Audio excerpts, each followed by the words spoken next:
Yo, what's going on, everybody? It's the channel where we find the truth, seek understanding, and be the light. It's your boy, Big Blue. So we've talked about this before in regards to the education system and kids nowadays. That's the nicest way to put it.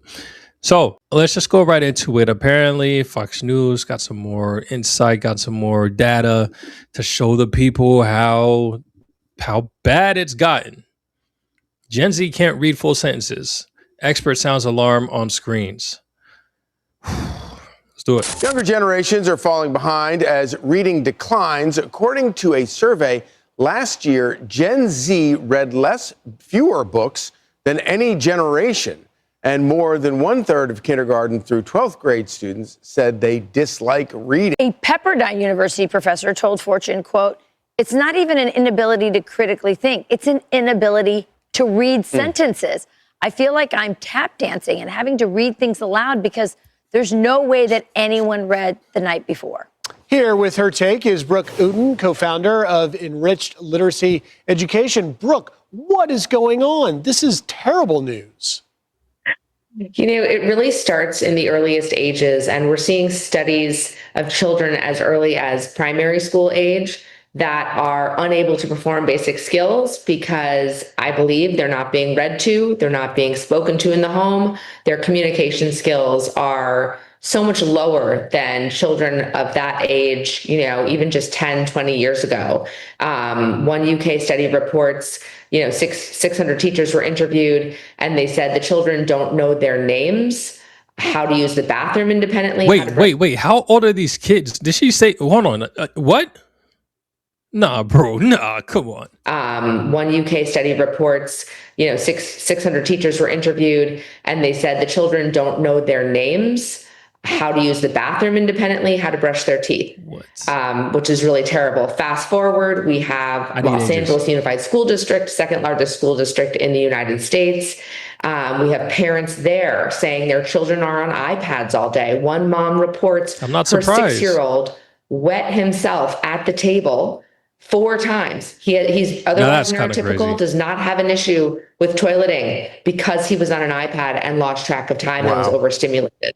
So if we're replacing human interaction and reading with iPads, people aren't going to like reading. iPads are a lot more intrinsically interesting to the brain. 35% of K through 12 students say they dislike reading. 35%.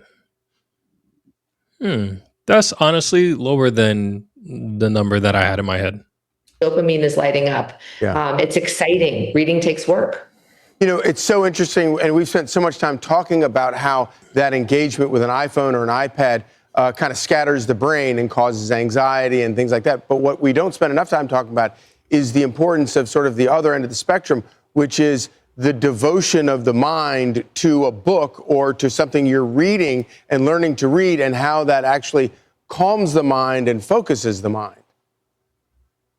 Yeah, I mean, there's been a lot of research out there about even, at the very littlest age, when we respond to our babies make a noise and we respond. That's called serve and return. That is how they develop language. And, it's interesting because going back to LAUSD, their argument for bringing technology into the classroom was this is going to level the field from a socioeconomic perspective because children that are in underserved communities need to be tech literate. Well, actually, the research shows it has very little to do with your means that. In terms of the quality of the language development. Very little to do with that. Now that I'm thinking about it, I'm like, yeah, why did we put technology in the classroom? It seems like everything was just so tech device oriented that it's like, oh, well, this is going to help the students. Bro, it didn't. It has to do with how much you interact and talk to and read to your child. And now we're looking at, the New York Times this fall came out with an article, 1/3 of our high school seniors are not ready for college. They do not have a basic reading level. Wow. Yeah, Our high school seniors. It's fascinating. These tech oligarchs convinced all of the schools and the government to put these devices into the school, these iPads, and then they send their own kids to Waldorf schools with like wooden toys.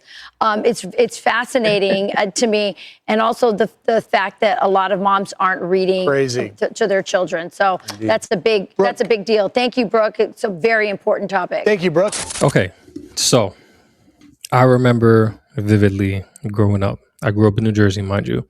School system is way different than down here. When I went to high school down here in Georgia, I was redoing things that I had already done in New Jersey 2 years prior.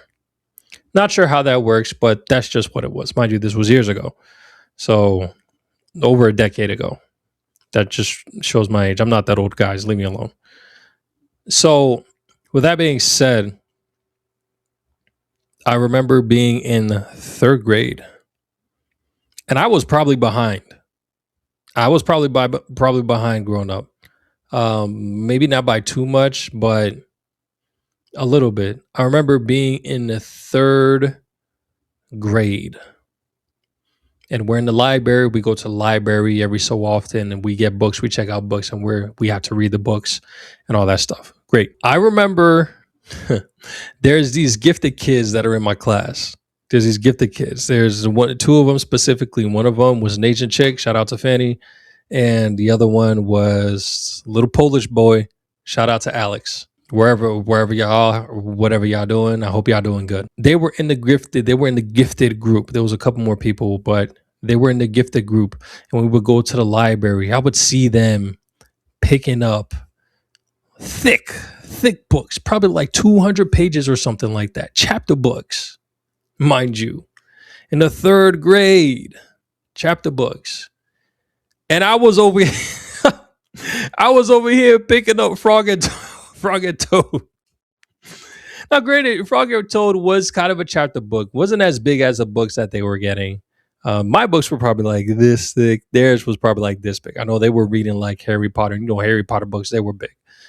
I needed pictures. I preferred books with pictures. It was tough for me to read books that didn't have pictures because I didn't have nothing to really go off of. But I was able to read. And this was the third grade. Nowadays we have high schoolers. And let me not even go there. When I was working at the middle school, 2017, 18, 19, nope, 2018, 19, and 2020, right? Something like that.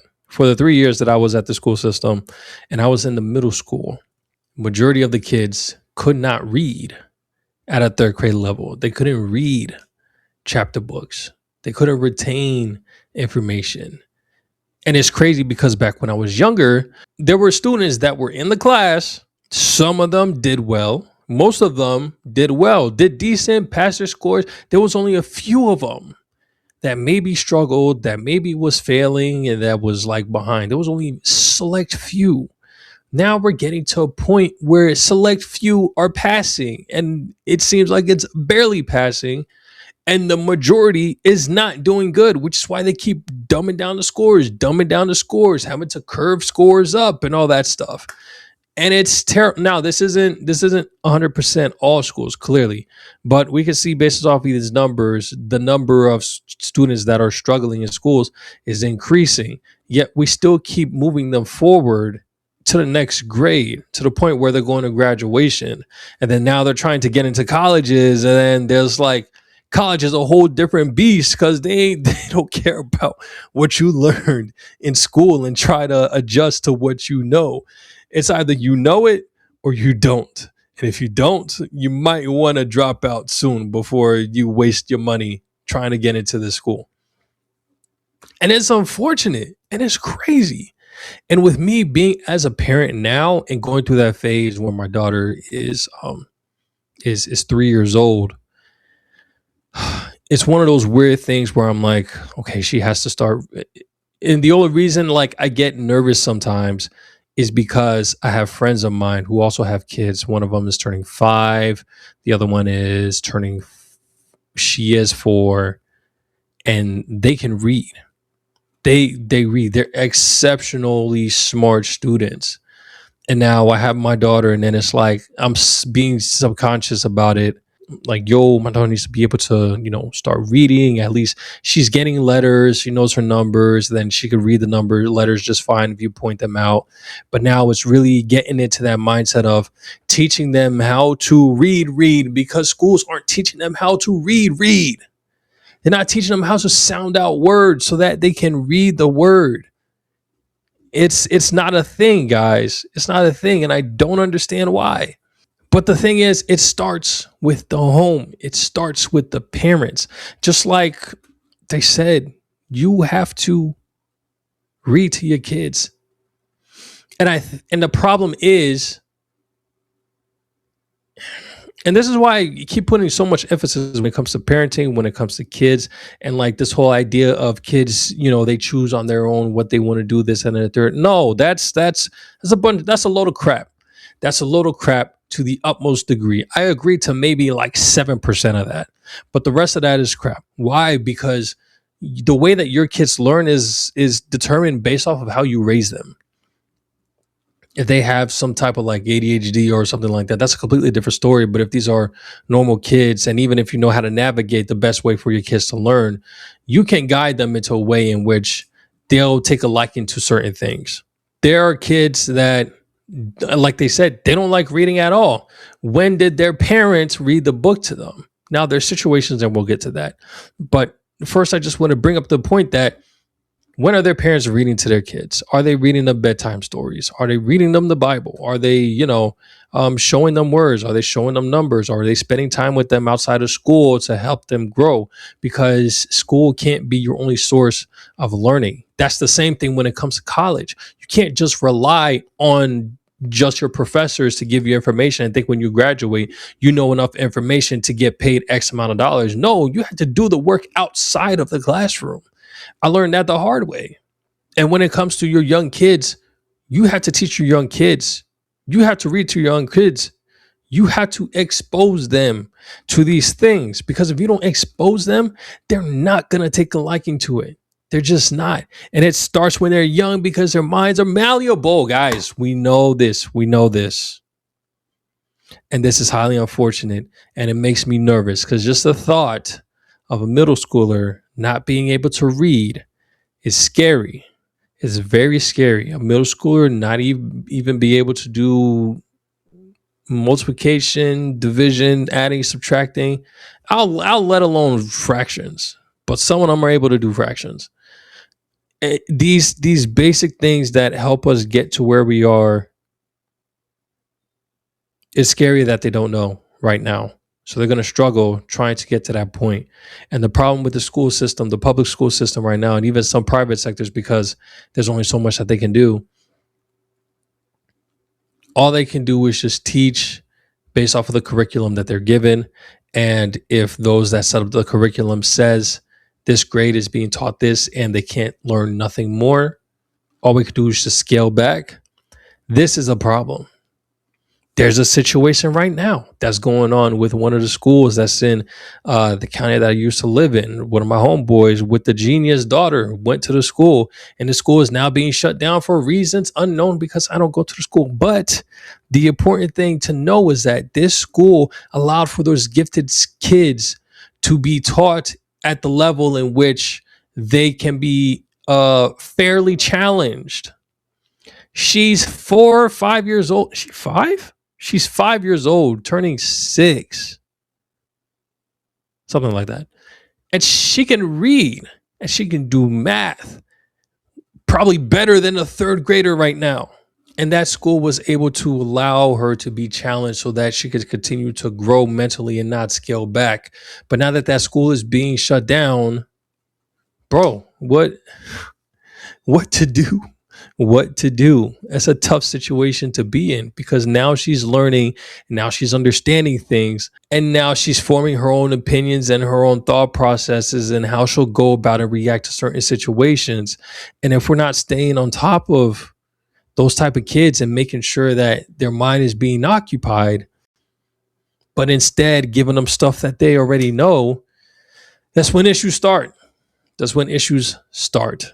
This is a interesting situation, y'all. And again, I'm not saying that all kids are just going to be straight up dumb, because it's not all kids that are in this situation. But a lot of kids, at an alarming rate, I will say, are struggling in schools right now in areas that they shouldn't be struggling in. And it's because of the advancement of technology, is because of these iPad kids, is because of parents not being able to take the time. And that's the other thing that I want to put up. I can definitely understand certain situations in which parents feel that they have no other choice but to give them the iPad, or else they can't get X, Y, and Z done.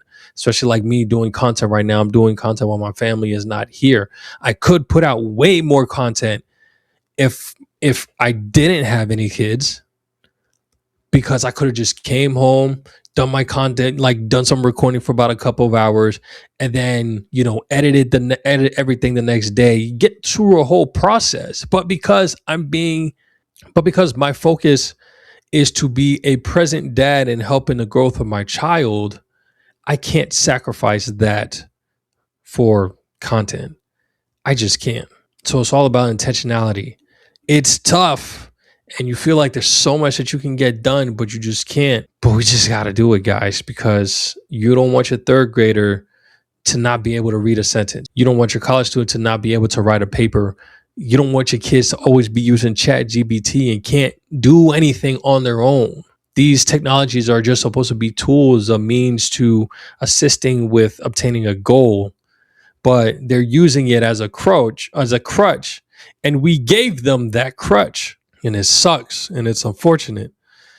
And this is why I dislike technology, but fortunately, this is the world that we live in. At the end of the day, y'all let me know what y'all think about it. I'm catching the next one. Take it easy. Peace.